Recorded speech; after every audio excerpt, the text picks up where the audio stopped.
한 명 빼고 전부 다 죽었다고 총알바지로 보내졌던 북한 소년병들이 전사했다는 소식이 들려오고 있습니다. 고작 군수물자 몇 개에 팔려간 북한의 젊은 청춘들이 너무나 가여운 실정인데요. 전멸 직전 탈영한 한 북한 소년병을 만난 BBC 기자의 에세이가 온라인에서 큰 화제가 되고 있습니다. 그 긴박한 내용을 바로 번역해서 알려드립니다. 저는 BBC 국제부 특파원 프리지아입니다. 러시아 우크라이나 전쟁 취재를 위해 모스크바에 파견된 지 이제 한 달이 되어갑니다. 도모데도보 국제공항에 첫 발을 내디뎠을 때부터 이곳의 공기는 차갑고 무거웠어요. 공항 곳곳에 배치된 군인들의 모습에서 전쟁의 긴장감이 느껴졌고 긴 전쟁에 지친 사람들의 표정은 무척이나 어두웠어요. 전쟁 취재를 하기 위해 입국했다고 얘기하자 입국 심사 담당자는 뭔가 미심쩍었는지 한참을 기다리라며 입국 승인을 미뤘죠. 취재를 시작한 지 얼마 되지 않아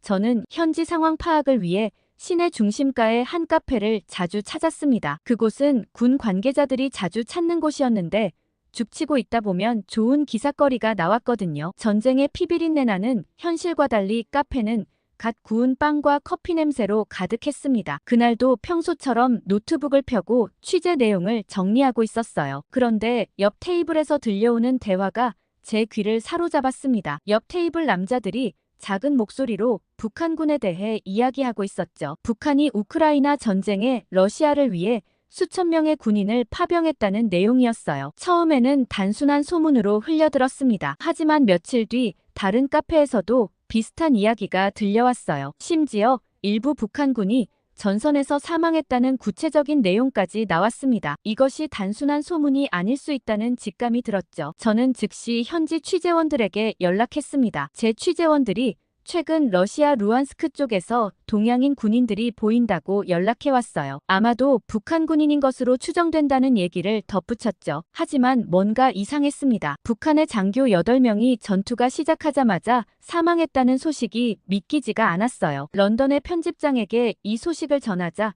즉시 추가 취재를 지시했습니다. 이 정보의 신빙성을 확인하기 위해 저는 러시아 군사보안 전문가를 수소문했어요. 며칠간의 노력 끝에 마침내 한 전문가와 만남을 약속할 수 있었습니다. 만남 장소로 향하는 동안 거리는 평소보다 더 적막했어요. 어수선한 국제 정세 속에서 이런 위험한 취재를 하는 데 있어 두려운 마음도 들더라고요. 약속 장소는 도시 외곽의 한적한 카페였죠. 주변을 둘러보니 감시하는 듯한 시선이 느껴져 등골이 서늘했습니다. 카페에 도착하자 군사 전문가는 이미 자리에 앉아 있었어요. 그는 창가 자리에서 밖을 주시하고 있었습니다. 제가 다가가자 그는 신분증을 보여달라고 했죠. BBC 기자 신분증을 확인한 후에야 그는 경계를 조금 풀었습니다. 대화는 조심스럽게 시작되었어요. 처음에는 일반적인 전쟁 상황에 대해 이야기했습니다. 그러다 제가 북한군 파병 소문에 대해 조심스럽게 물었죠. 그의 표정이 순간 굳어졌습니다. 주변을 둘러본 후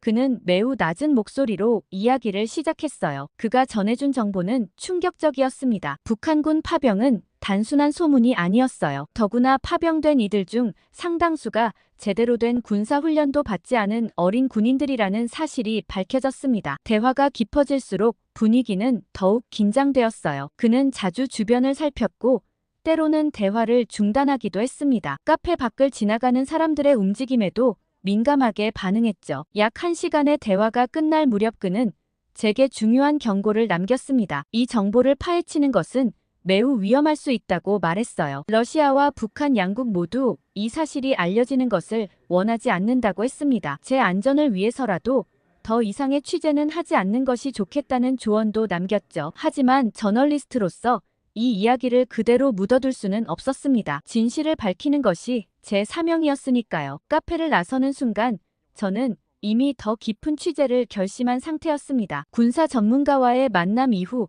호텔로 돌아온 그날 밤 한 통의 이메일이 도착했습니다. 발신인은 표시되지 않았고 단지 진실을 알고 싶다면 영상을 확인하세요라는 짧은 메시지만 있었어요. 첨부된 파일을 열어보니 어둡고 흐릿한 영상이 재생되었습니다. 화면 속에는 한 젊은 군인이 있었어요. 그는 낡은 러시아군 군복을 입고 있었지만 체구는 매우 작고 마른 편이었습니다. 영상은 누군가가 몰래 촬영한 듯 했어요. 화면이 흔들리고 초점도 자주 흐트러졌습니다. 하지만 그 속에서 들려오는 음성은 선명했죠. 북한식 억양이 묻어나는 한국어였습니다. 영상의 언어를 이해할 수 없어 음성만 따로 분석해 번역기로 돌렸지만 표정과 말투만으로도 심각한 내용이라는 걸 바로 알 수 있었습니다. 젊은 군인은 자신을 소개했어요. 평양 출신의 영호라고 했습니다. 그의 목소리는 떨리고 있었고 간간히 주변을 경계하는 듯한 모습도 보였어요. 그는 자신이 북한군 소속이며 러시아 우크라이나 전쟁에 파병되었다고 말했습니다. 영상 속 영호는 매우 지쳐 보였어요. 군복은 더럽고 찢어져 있었으며 얼굴에는 상처 자국도 있었습니다. 하지만 그의 눈빛만은 또렷했죠. 그는 자신의 이야기를 세상에 알리고 싶다고 했어요. 특히 충격적이었던 것은 그의 나이였습니다. 영호는 올해 겨우 18살이라고 했어요. 고등학교를 갓 졸업할 나이의 소년이 전쟁터에 나와 있다는 사실이 믿기지 않았습니다. 영상은 약 15분 정도 계속되었어요. 그 안에는 북한 군대의 실상과 러시아 전선의 참혹한 현실이 담겨 있었습니다. 영호는 자신처럼 어린 군인들이 제대로 된 훈련도 받지 못한 채 전장에 투입되고 있다고 증언했죠. 특히 마지막 부분에서 영호는 눈물을 보였어요. 어머니에 대한 이야기를 할 때였습니다. 그는 어머니가 수용소로 끌려간 후 소식을 전혀 듣지 못했다고 했죠. 그의 떨리는 목소리에서 깊은 슬픔이 전해졌습니다. 영상이 끝난 후 저는 한동안 움직일 수 없었어요. 창밖으로는 모스크바의 밤거리가 보였고 멀리서 방공 사이렌 소리가 들려왔습니다. 전쟁의 그림자가 더욱 선명하게 느껴졌죠. 이메일을 다시 확인해 보니 발신자의 흔적은 전혀 찾을 수 없었어요. 하지만 영상의 진위를 확인할 만한 단서들은 있었습니다. 배경에 보이는 건물들과 표지판들이 분명 현재 전선 지역의 모습과 일치했죠. 저는 즉시 영상 분석 전문가에게 연락했어요. 영상의 메타데이터를 확인해 본 결과 최근에 촬영된 것이 맞았고 편집의 흔적도 보이지 않았습니다. 전문가는 이 영상이 진짜일 가능성이 매우 높다고 판단했죠. 다음 날 아침 일찍 저는 현지 취재원들에게 영호라는 이름의 북한군 병사에 대해 수소문했어요. 놀랍게도 얼마 지나지 않아 그와 관련된 정보들이 하나둘씩 모이기 시작했습니다. 영호는 실제로 존재했고 최근까지 루안스크 지역에서 목격되었다는 증언이 나왔어요. 몇몇 증언자들은 그가 특히 어린 나이였다는 점을 기억하고 있었습니다. 한 증언자는 영호가 다른 북한군들과 달리 러시아어를 조금 할 줄 알았다고도 했죠. 이 영상은 단순한 제보가 아닌 구조 요청처럼 보였어요. 영호는 영상 속에서 여러 차례 도움을 요청했고 자신과 같은 처지의 다른 북한 청년들도 있다고 말했습니다. 그의 절박한 호소가 가슴에 깊이 남았죠. 밤새 영상을 반복해서 보면서 저는 이 이야기를 어떻게 다뤄야 할지 고민했어요. 이것은 단순한 전쟁 보도를 넘어선 인권 문제였습니다. 한 소년의 생명이 걸린 문제였고 수많은 다른 젊은이들의 운명이 걸린 사안이었죠. 그리고 영상 속에서 영호가 마지막으로 한 말이 계속 머릿속을 맴돌았습니다. 그는 자신이 전하는 이야기가 북한에 남은 다른 젊은이들에게 경고가 되길 바란다고 했어요. 그리고 어딘가에 계실 어머니가 자신의 모습을 볼 수 있다면 꼭 전하고 싶은 말이 있다고도 했죠. 사실 영상 하나만으로 이렇게 위험한 취재를 시작한다는 건 매우 고민스러운 일이었습니다. 하지만 영호의 떨리는 목소리와 절박한 눈빛은 오랫동안 제 마음속에 남았어요. 영호를 찾기 위해 일주일간 루한스크 지역을 수소문했습니다. 마침내 현지 러시아 군부대 근처의 한 폐건물에서 그를 만날 수 있었어요. 첫 대면에서 영호는 영상에서 보았던 것보다 더 마른 체구였고 긴장한 모습이었습니다. 안전한 인터뷰를 위해 저는 그를 근처 폐공장 지하실로 안내했어요. 그곳은 제가 며칠 전부터 준비해둔 은신처였습니다. 차가운 지하실이었지만 최소한의 난방과 식량 정도는 갖추어져 있었죠. 영호는 처음에는 경계했지만 제가 준비해간 음식을 보고서야 마음을 열기 시작했어요. 영상 속에서 너무 말랐던 모습이 기억나서 먹을 걸 챙겨가야겠다고 생각했거든요. 그는 자신의 이야기를 천천히 풀어나갔어요. 평양 제1중학교에서 최고 성적을 받았던 수재였다고 했습니다. 특히 수학과 과학 분야에서 두각을 나타냈고 북한의 과학자가 되는 것이 꿈이었다고 했죠. 어머니와 단둘이 살았던 집은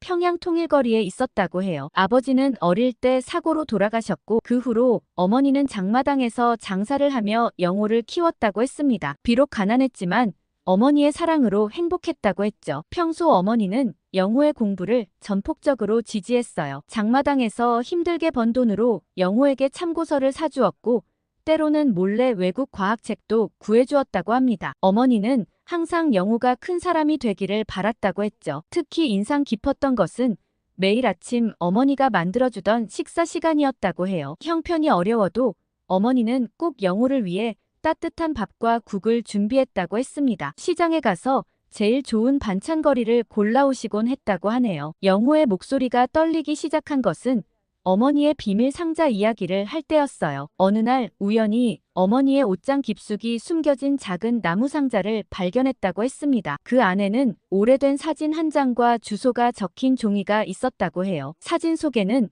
어머니와 닮은 여자가 있었다고 합니다. 어머니의 엄마 즉 영호의 할머니와 그 가족 사진이었죠. 주소는 서울 종로구의 한 동네 주소였어요. 어머니는 그 상자를 발견한 영호에게 처음으로 할머니의 이야기를 들려주었다고 했습니다. 6.25 전쟁 당시 할머니의 가족들은 서울에 남게 되었고 어렸던 할머니는 가족을 잃고 북으로 오게 되었다고 해요. 어머니는 평생 그 주소를 간직하며 언젠가는 한국 가족들을 만나 한국에서 살아야 한다는 게 할머니의 유언이었다고 했어요. 남북 정상회담 당시 한국의 할머니 가족들이 영호와 영호의 어머니를 꼭 챙겨주겠다고 걱정 말라고 했다고 하더라고요. 그래서인지 어머니는 그 상자를 매우 조심스럽게 다뤘다고 합니다. 밤늦게 혼자 상자를 열어보며 사진을 어루만지는 모습을 종종 목격했다고 해요. 어머니에게 그것은 가장 소중한 보물이자 가장 큰 비밀이었다고 했습니다. 영호는 어머니가 그 주소를 왜 그토록 소중히 간직했는지 이제야 이해할 것 같다고 했어요. 분단의 아픔이 단순히 역사책 속의 이야기가 아닌 자신의 가족사였다는 것을 뒤늦게 깨달았다고 했습니다. 영호의 눈에는 눈물이 고여 있었어요. 차가운 지하실에서 들려주는 그의 이야기는 한 가족의 아픈 역사였고 한반도의 현실이었습니다. 그리고 그 이야기 속에는 어머니의 한없는 사랑과 그리움이 담겨 있었죠. 영호의 목소리가 더욱 떨리기 시작했습니다. 그날의 이야기를 시작하면서 그의 눈빛이 흐려졌어요. 2023년 12월에 차가운 새벽이었다고 했습니다. 어머니는 평소처럼 이른 새벽에 장사 준비를 하고 계셨고 영호는 시험 공부를 하고 있었어요. 갑자기 현관문을 두드리는 소리가 들렸다고 합니다. 보이부 요원들이었죠. 그들은 어머니가 한국 드라마를 보았다는 제보를 받았다고 했습니다. 집안 구석구석을 뒤지기 시작했어요. 영호는 어머니가 숨겨두었던 USB를 발견할까봐 가슴이 떨렸다고 했습니다. 어머니가 가끔 늦은 밤 혼자 드라마를 보는 것을 알고 있었거든요. 그것은 어머니의 작은 위안이자 즐거움이었다고 했죠. 결국 보이부는 장롱 깊숙이 숨겨진 USB를 찾아냈어요. 그 안에는 한국 드라마 파일들이 들어있었습니다. 어머니는 체포되었고 반동사상 혐의로 수용소로 보내질 거라는 통보를 받았죠. 영호는 그저 바라볼 수밖에 없었다고 했어요. 하지만 어머니는 체포되는 순간에도 침착했다고 합니다. 보이부 요원들이 잠시 허락한 짐을 꾸리는 시간 동안 어머니는 영호에게 비밀스럽게 종이 한 장을 건네주었어요. 서울 할머니 가족들의 주소가 적힌 종이였습니다. 어머니는 마지막으로 영호의 귓가에 속삭였다고 해요. 너를 돌봐줄 한국 가족들이 서울 종로구에 살고 있으니 언젠가 꼭 만나야 한다고요. 그리고 절대로 희망을 잃지 말라는 말도 덧붙였다고 합니다. 어머니가 끌려간 후 영호는 열흘 동안 집에서 나오지 못했어요. 먹지도 자지도 못한 채 어머니의 빈자리를 바라보며 시간을 보냈다고 했습니다. 그러던 어느 날 또다시 누군가가 문을 두드렸죠. 이번에는 군 관계자들이었어요. 그들은 영호에게 군 입대를 제안했습니다. 정확히는 제안이 아닌 강요였다고 했죠. 어머니의 죄를 속죄하는 길이라며 군 입대가 유일한 선택지라고 말했다고 해요. 영호는 하루 만에 소위 계급을 받았다고 합니다. 어떠한 시험도 훈련도 없었어요. 그저 군복을 입히고 계급장을 달아주었을 뿐이었죠. 그리고 곧바로 러시아로 파병된다는 통보를 받았다고 했습니다. 출발 전날 밤 영호는 어머니가 숨겨두었던 나무 상자를 열어보았다고 해요. 할머니의 주소가 적힌 종이를 가슴에 품고 잠들었다고 합니다. 그것이 평양에서의 마지막 밤이었죠. 다음 날 새벽 영호는 다른 젊은 군인들과 함께 비행기에 올랐어요. 아무도 그들이 어디로 가는지 정확히 알지 못했다고 했습니다. 단지 러시아와 우크라이나의 전쟁에 참전한다는 것만 알았을 뿐이었죠. 비행기 안에서 영호는 주머니 속 종이를 만지작거렸다고 해요. 어머니의 마지막 말씀을 떠올리며 언젠가는 꼭 서울의 할머니를 찾아가리라 다짐했다고 했습니다. 그것이 영호가 버틸 수 있는 유일한 희망이었죠. 이야기를 마치며 영호는 주머니에서 낡은 종이 한 장을 꺼냈어요. 수없이 접었다 폈던 자국이 선명한 종이였습니다. 거기에는 서울 종로구의 한 주소가 희미하게 적혀 있었죠. 영호는 전쟁터로 투입된 첫날을 선명하게 기억하고 있었습니다. 루한스크 전선에 도착한 지 채 24시간도 되지 않아 실전에 투입되었다고 해요. 총 쏘는 법도 제대로 배우지 못한 채 전투복과 무기만 지급받았습니다. 처음 배치된 곳은 포위된 마을 외곽이었어요. 영호와 함께 온 북한 소년병들은 모두 19명이었다고 합니다. 대부분 영호처럼 18살이었고 20살이 넘는 병사는 단 한 명도 없었죠. 첫날 밤 그들은 폐허가 된 건물 지하에 모여 앉았어요. 추위를 피하기 위해 서로 바짝 붙어 앉아 고향 이야기를 나누었다고 합니다. 평양에서 온 동기도 있었고 함흥과 원산에서 온 친구들도 있었죠. 한 친구는 어머니가 해주시던 평양냉면 이야기를 했고 또 다른 친구는 동생과 함께 갔던 모란봉 소풍 이야기를 했어요. 모두가 가족을 그리워했고 언젠가 돌아갈 날을 기다린다고 했습니다. 그러나 전쟁의 현실은 잔인했다고 해요. 다음 날 아침 첫 전투에서 3명의 동료를 잃었습니다. 포격이 시작되자 대부분이 겁에 질려 움직이지도 못했고 제대로 된 방어도 하지 못했죠. 영호는 눈앞에서 친구가 쓰러지는 모습을 보았다고 했어요. 불과 몇 시간 전까지 고향 이야기를 나누던 친구였습니다. 그날 이후 영호는 밤마다 악몽에 시달렸다고 했죠. 일주일이 지나자 19명 중 8명만이 남았어요. 나머지는 모두 전사했거나 크게 다쳐 후송되었다고 합니다. 살아남은 이들의 눈빛은 날이 갈수록 공허해져 갔죠. 특히 충격적이었던 것은 민철이라는 친구의 죽음이었다고 해요. 민철은 영호의 가장 친한 친구가 되었는데 평양 고등중학교 동창이었다고 합니다. 둘은 매일 밤 귓속말로 탈출 계획을 나누었죠. 하지만 민철이는 계획을 실행하기 하루 전날 전사했어요. 적의 저격수에게 머리를 맞았다고 했습니다. 영호의 눈앞에서 일어난 일이었죠. 민철의 마지막 말은 어머니였다고 해요. 살아남은 소년병들은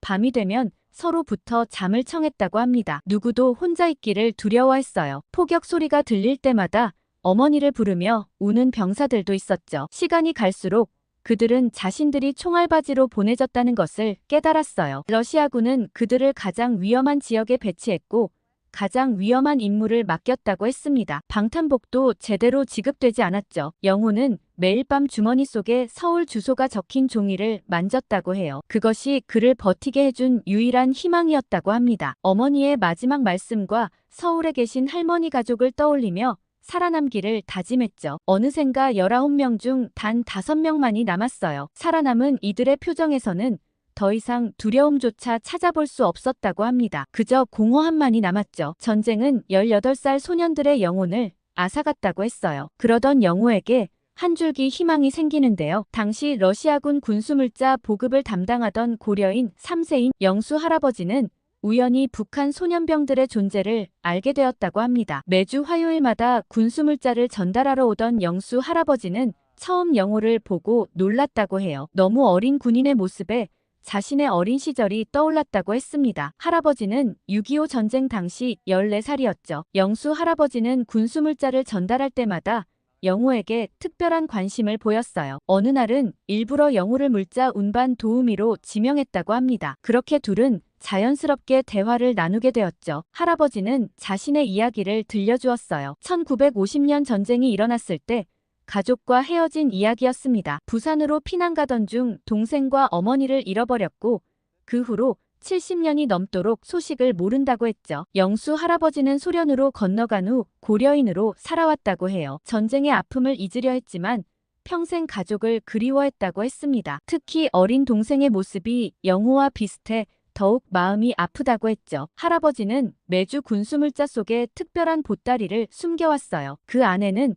따뜻한 음식과 담요 옷가지들이 들어있었다고 합니다. 다른 소년병들을 위한 것이었죠. 특히 아이들이 좋아할 만한 과자는 절대 빠지지 않았다고 해요. 영수 할아버지는 조심스럽게 외부 세계의 소식도 전해주었습니다. 한국의 발전상 남북관계 그리고 국제 정세까지 다양한 이야기를 들려주었어요. 특히 한국에서 성공한 탈북자들의 이야기는 영호에게 큰 희망이 되었다고 했죠. 할아버지는 매주 새로운 정보를 가져왔어요. 우크라이나에서 활동하는 한국 NGO 단체들의 소식, 한국 대사관의 위치, 심지어는 탈북자 지원 단체들의 연락처까지 조금씩 알려주었다고 합니다. 영호는 할아버지를 통해 자신의 처지를 더 정확히 이해하게 되었어요. 북한 소년병들이 전쟁의 총알바지로 이용되고 있다는 사실, 그리고 이것이 국제법 위반이라는 것도 알게 되었다고 했습니다. 특히 감동적이었던 것은 할아버지가 건네준 작은 라디오였다고 해요. 한국 방송을 몰래 들을 수 있는 소형 라디오였습니다. 영호는 그것을 통해